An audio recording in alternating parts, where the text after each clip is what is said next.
Let us quickly revise the chapter Neural Control and Coordination. Neural Control and Coordination of the NCERT book. Here is the complete NCERT explanation. As you know, the functions of the organs and organ systems in our body must be coordinated to maintain homeostasis. Here, the organ can be the brain and the organ system can be the nervous system.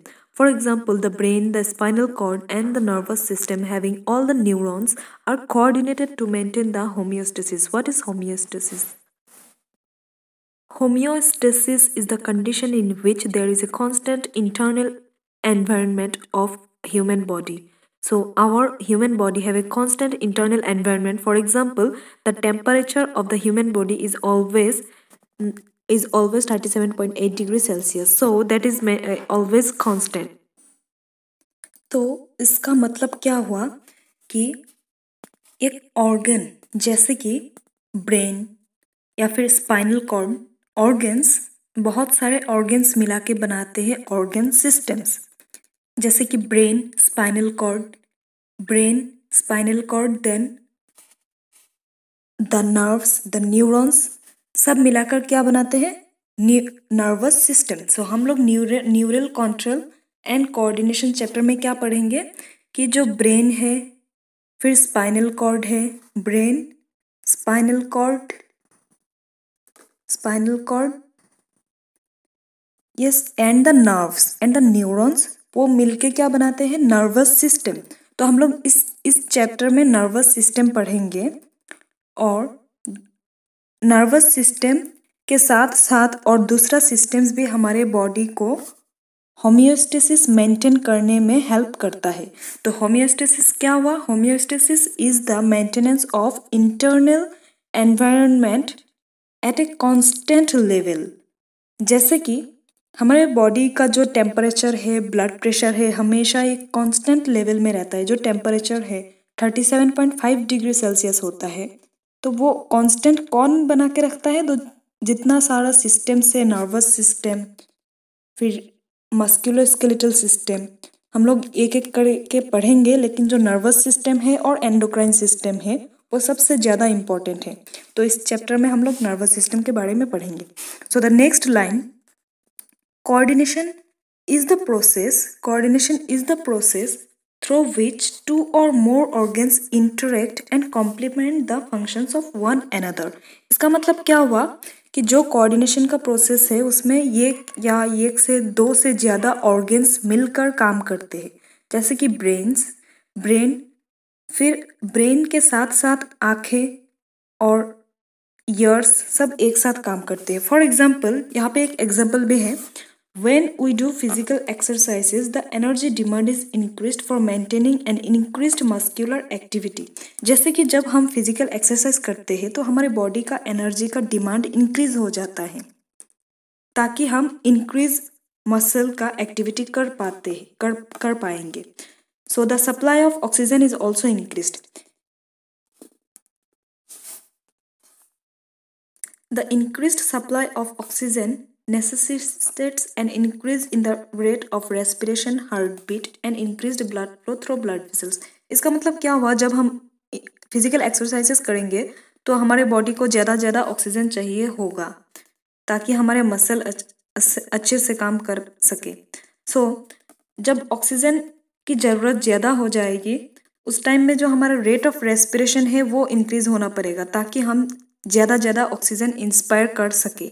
तो rate of respiration increase करने के लिए हमारा जो respiratory system है वो साथ में काम कर रहे हैं। तो इसका मतलब जो नर्वस सिस्टम, जो हमारा मस्कुलोस्केलेटल सिस्टम है वो एक्सरसाइज करने में हेल्प कर रहा है, उसके साथ साथ रेस्पिरेटरी सिस्टम भी काम कर रहे हैं। फिर heart beat and increase blood flow through blood vessels, उसके साथ साथ जो हमारा सर्कुलेटिंग सिस्टम है वो है heart and the blood vessels.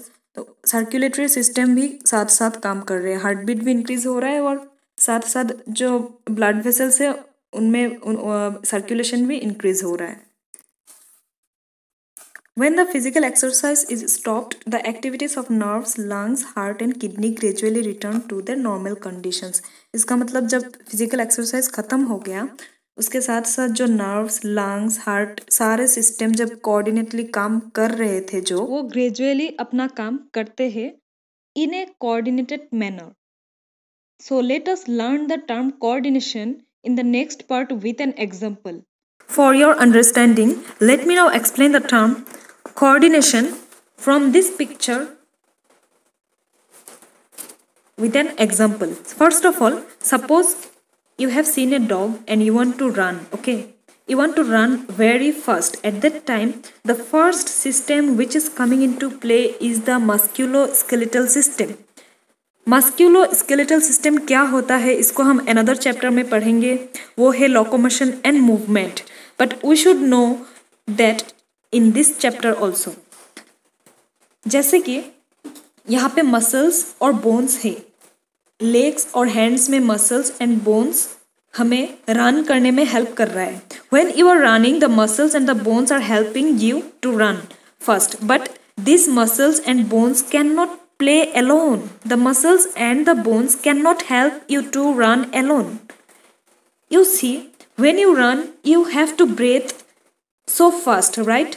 जब आप दौड़ते हैं तो आपको बहुत जल्दी जल्दी सांसें लेना पड़ता है. क्यों? क्योंकि आपको जो मसल है, इस मसल को ज़्यादा ज़्यादा एटीपी की एनर्जी की ज़रूरत है दौड़ने के लिए. तो ज़्यादा ज़्यादा एनर्जी पाने के लिए ऑक्सीजन ज़्यादा लेना पड़ेगा. ऑक्सीजन क्यों चाहिए? We know from the respiratory system that oxygen helps in the production of ATP. Okay, oxygen helps in the production of ATP. So ATP के लिए हमें क्या चाहिए? ऑक्सीजन. और ऑक्सीजन पाने के लिए हमें कौन सा सिस्टम चाहिए? Respiratory system. Musculoskeletal system then respiratory system दोनों काम कर रहे हैं, लेकिन सिर्फ रेस्पिरेटरी सिस्टम ऑक्सीजन को मसल तक पहुंचा सकता है क्या? नहीं. तो इसका जवाब है नहीं. तो उसको हम ऑक्सीजन को मसल तक पहुंचाने के लिए हमें क्या चाहिए? Circulatory system. तो हमें अब क्या कहाँ पर कंसंट्रेट करना पड़ेगा? Circulatory system. ऑक्सीजन को अपने अंदर लिया, इंस्पायर किया, फिर उस ऑक्सीजन को आपको मसल्स तक पहुंचाने के लिए जो हार्ट है, heart is beating faster, okay, and heart is beating faster so that the oxygen can be circulated through the blood into the muscles. तो ऑक्सीजन मसल्स तक पहुंच गया, लेकिन इस ऑक्सीजन को मसल तक पहुंचाने के लिए, इस इंस्पिरेशन को इंक्रीज करने के लिए, रेस्पिरेटरी सिस्टम को एक्टिव करने के लिए, सर्कुलेटरी सिस्टम को एक्टिव करने के लिए, देन मस्क्यूलोस्केलेटल सिस्टम को एक्टिव करने के लिए सबसे पहला जो सिस्टम है वो है nervous system. So nervous system is the most important system, most important organ system which helps in maintaining all the system together. तो नर्वस सिस्टम कैसे हेल्प कर रहा है? दिखने में ऐसा लग रहा है कि muscle is acting first, but no. When you see a dog, your brain catches the signal. Okay, जब आप एक कुत्ते को देखते हैं तो आपका ब्रेन सिग्नल पाता है. As soon as your brain will get the signal, your autonomic system will come into play. Nervous system के अंदर कुछ सिस्टम्स है जिसका डिवीजन हम नेक्स्ट पेज में पढ़ेंगे. नर्वस सिस्टम्स में आपका सेंट्रल नर्वस सिस्टम है, पेरिफेरल नर्वस सिस्टम है और ऑटोनॉमिक नर्वस सिस्टम. तो वो सारे एक साथ काम करते हैं. अभी जब हम पढ़ेंगे कि जो नर्वस सिस्टम के अंदर एक ऑटोनॉमिक सिस्टम है, ऑटोनॉमिक सिस्टम के अंदर सिंपैथेटिक एंड पैरासिम्पैथेटिक है. डॉग को देखने के साथ साथ तुरंत हमारा सिंपैथेटिक सिस्टम एक्टिव हो जाता है, और सिंपैथेटिक सिस्टम हमें क्या करता है? मसल्स को एक्टिव करता है, रेस्पिरेटरी सिस्टम को एक्टिव करता है. वो कैसे करता है? जैसे कि हमारे लंग्स में सिंपैथेटिक सिस्टम के कुछ रिसेप्टर्स होता है, वो हम लोग बाद में जाके पढ़ेंगे, लेकिन अभी के लिए आपको यह जानना जरूरी है कि जो सिंपैथेटिक सिस्टम है वो हर एक ऑर्गन में होता है. तो रेस्पिरेटरी सिस्टम में भी होगा, मस्क्यूलोस्केलेटल सिस्टम में भी होगा. तो वो नर्वस सिस्टम के अंदर ही है. नर्वस सिस्टम के अंदर जो ऑटोनॉमिक नर्वस सिस्टम है, उस ऑटोनॉमिक नर्वस सिस्टम के अंदर जो सिंपैथेटिक सिस्टम है, सिंपैथेटिक सिस्टम एक्टिव हुआ उसके बाद ही हमारा मस्क्यूलोस्केलेटल सिस्टम, रेस्पिरेटरी सिस्टम और सर्कुलेटरी सिस्टम काम कर पा रहा है. तो हमें नर्वस सिस्टम पढ़ना बहुत जरूरी है. तो now let us study about the division of the nervous system, as because all the systems are playing in a coordinated manner and the main system is the nervous system. And the second most important system is the endocrine system. First most important system is the nervous system, second most important system is the endocrine system. Endocrine system के अंदर सारे hormones आते हैं. जब भी हमारा nervous system active हो जाता है तब एंडोक्राइन सिस्टम भी एक्टिव हो जाता है। एंडोक्राइन सिस्टम एक्टिव होने के बाद हार्मोन्स रिलीज होता है, जैसे कि एड्रीनलिन। अब कुत्ते को देखते हैं, सिंपैथेटिक सिस्टम एक्टिव हो जाता है नर्वस सिस्टम के, फिर एड्रीनलिन रिलीज हो जाता है।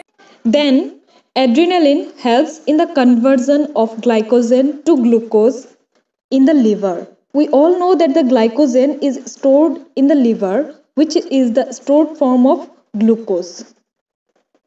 So that glycogen, that glucose which we will get, will undergo glycolysis. You all know the glycolysis. You should know the steps of glycolysis also. I will discuss in another video about the respiratory system, about the glycolysis and all. Glycolysis is very important pathway.